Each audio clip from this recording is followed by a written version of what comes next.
Ce qui suit est la transcription d'un échange entre Mathias de Stefano, désigné ici comme moi, et son soi supérieur, désigné comme je suis.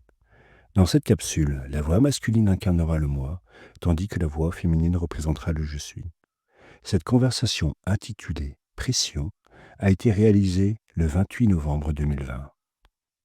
Et une fois que j'ai atteint le fond du puits dépressif.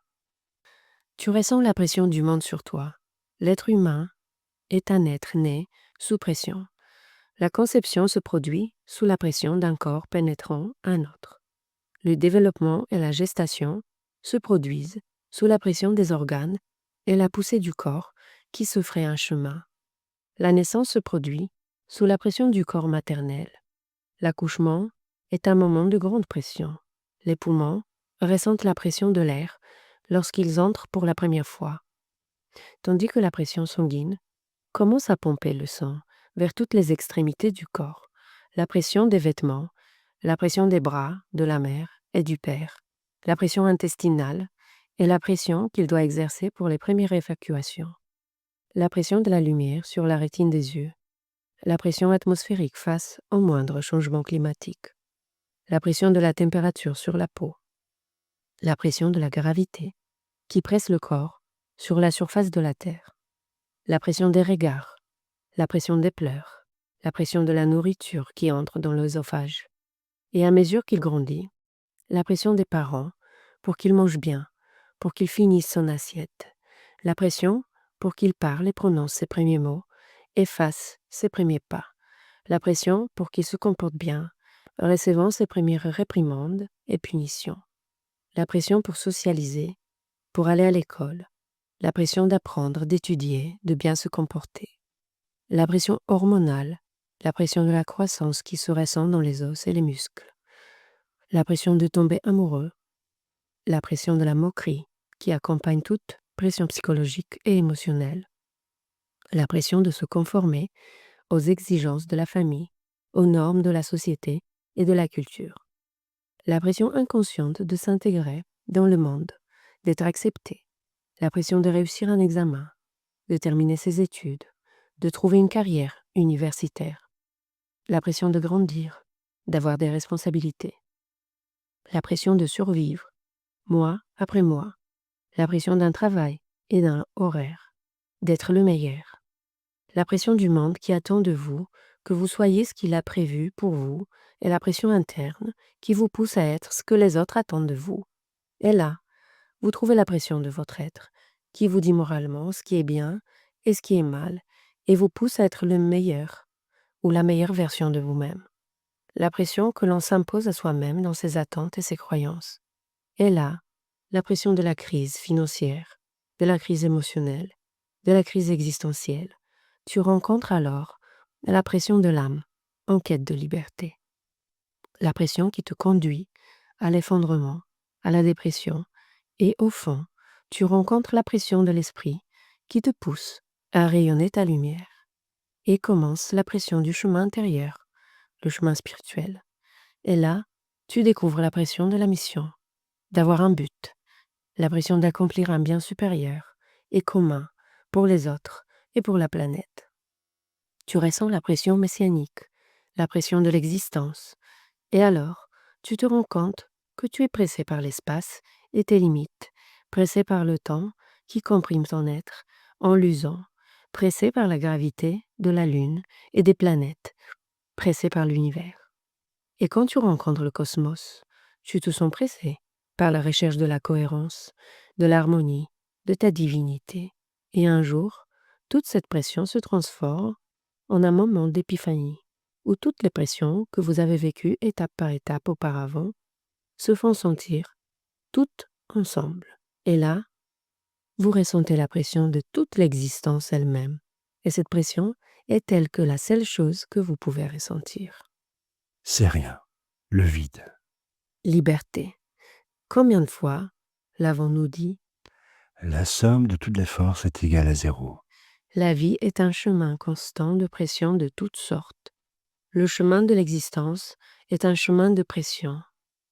C'est ta perspective qui décidera de le voir comme une mort ou une naissance. Il n'y a personne à l'extérieur qui exerce une pression sur toi. C'est toi-même qui te pousse à donner le meilleur de toi-même. Et ceux qui ne parviennent pas à voir cela s'effondrent, périssent en chemin, se recyclent. J'ai souvent été sur le point de tomber dans le piège. Quand j'avais 16 ans et que j'ai commencé à me souvenir de tout, mon esprit adolescent ne pouvait pas traiter ce que je voyais. La responsabilité de choses qui aujourd'hui ne devraient même pas m'affecter. L'univers lui-même, un poids trop lourd pour moi que je ne comprenais pas. Et la pression était incalculable. J'avais même du mal à respirer. Et parfois, j'oubliais même de le faire. Parfois, j'ai pensé à mettre fin à mes jours pour en finir avec la pression. Te suicider. Oui, j'y ai pensé.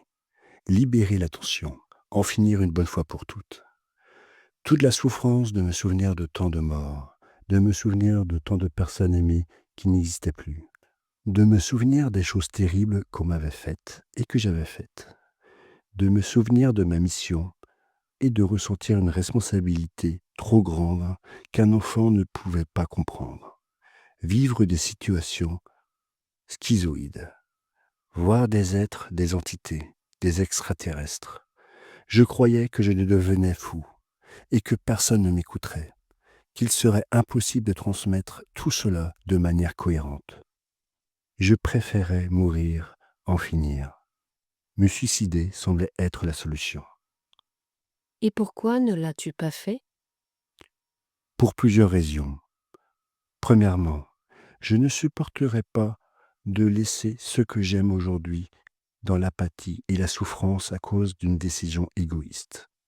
Deuxièmement, je n'avais pas assez de courage pour faire quelque chose qui exige trop de courage. Et d'autre part, je me souvenais de ce qui se passe après, Après quoi?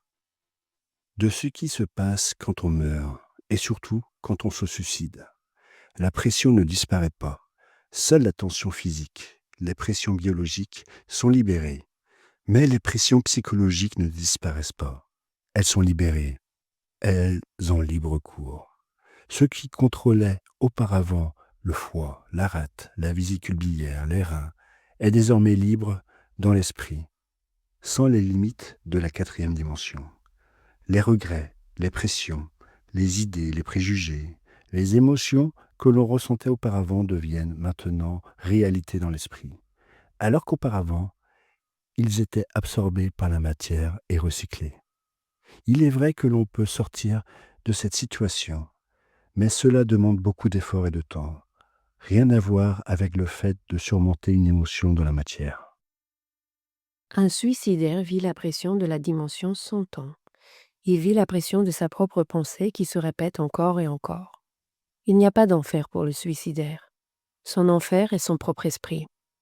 Et s'il parvient à changer sa pensée, il pourra se libérer. Mais il doit reconnaître la pression. Il doit comprendre que lui seul la génère. Oui, je sais, c'est un piège mental que l'on se crée soi-même.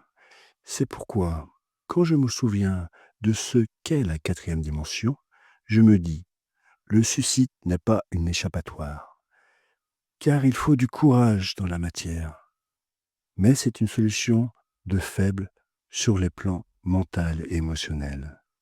C'est pourquoi je n'ai jamais réussi à le faire. La plus grande pression que l'on s'impose est dans l'esprit, pas dans la vie. Changez votre esprit et vous changerez votre vie. Oui, cependant, ce que tu dis est vrai. C'est intense de voir comment tout est une pression constante. Depuis notre naissance jusqu'à notre mort. Y penser ainsi est épuisant. L'univers a été créé pour nous mettre sous pression. Pourquoi? Nous en avons déjà parlé. L'énergie se dilate dans l'univers, mais dans sa dilatation, elle ne cherche qu'à se contracter. L'intérieur cherche à s'étendre vers l'extérieur et l'extérieur cherche à revenir vers l'intérieur. Cette lutte constante génère le battement constant de la création universelle. Le positif et le négatif ne s'éloignent pas l'un de l'autre, mais se contractent, s'attirent, cherchant à s'unir pour compléter une vision globale des choses. Comme dans un aimant, ce sont les forces opposées qui cherchent l'union et génèrent l'énergie. Ainsi, l'univers se manifeste, génère des réalités grâce à des énergies qui s'expansent tout en cherchant paradoxalement à se reconnecter.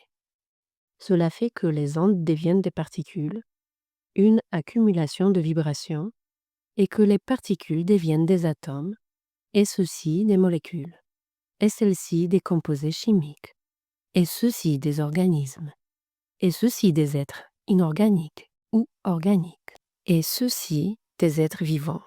C'est l'expansion de l'univers qui permet la diversité des entités. Mais c'est la contraction qui ordonne les particules pour former des êtres individuels.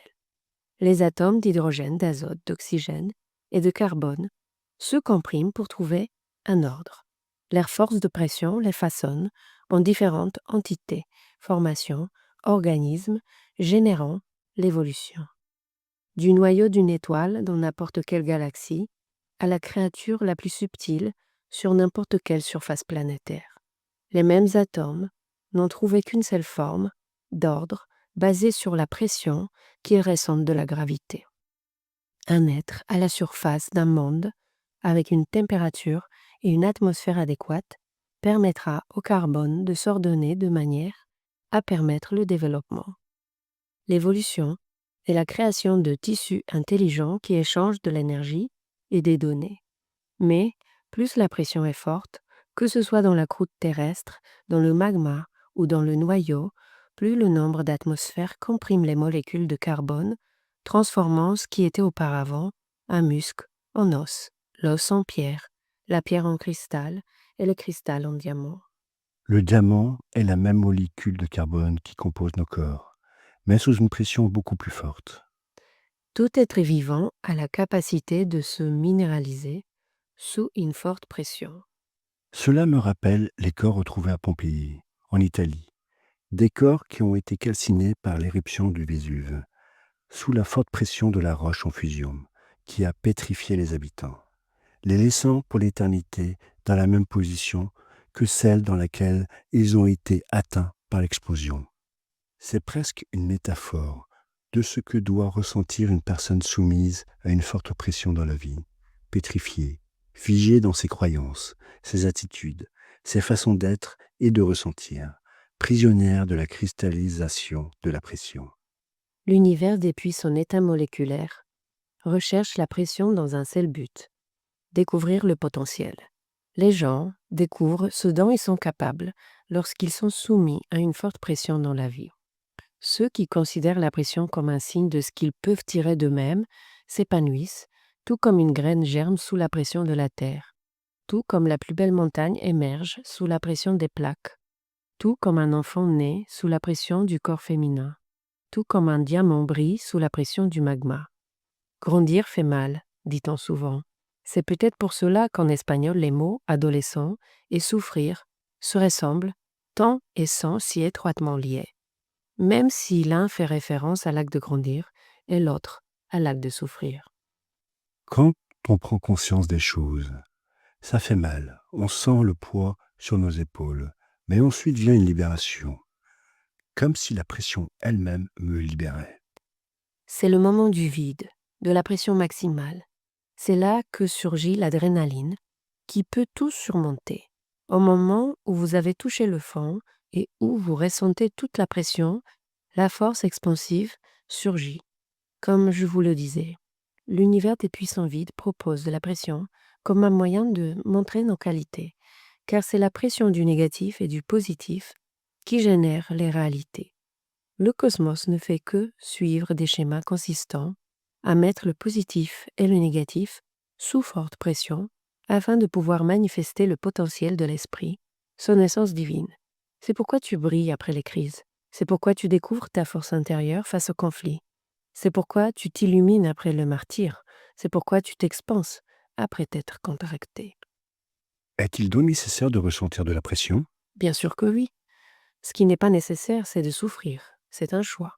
La souffrance est un état d'esprit difficile à gérer, car les corps et les croyances ont basé leur développement sur la souffrance, et celle-ci s'est incarnée dans la forme d'évolution humaine.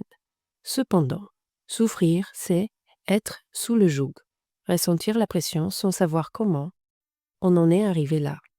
La souffrance est la pression de l'inconscient, de celui qui ignore les raisons de ce poids et cherche à s'en libérer sans conscience du but, seulement pour assouvir son confort et son apparence de bonheur. Lorsque vous prenez conscience de la pression, il n'y a pas de souffrance, il n'y a que de l'adrénaline, de la morphine et de l'endorphine. Je comprends. Et la conscience, c'est donner un sens, un but à cette pression. Savoir que tout ce que je vis et qui me presse a un rôle formateur sur ma personne, sur l'outil de l'être. C'est pourquoi ne crains pas la pression, sois simplement conscient que c'est l'univers qui essaie de transformer ton carbone en diamant. Je suis un diamant sous forme humaine. Et la pression du cosmos t'emmènera dans les vides de l'univers, où tu pourras le voir briller, allumant la force de ce que tu es, de ton pouvoir de manifestation et de création. Prends tout ce qui te met sous pression et unis-le en toi, et souviens-toi que tu es une graine qui, sous la pression du monde, attend de devenir un arbre gigantesque.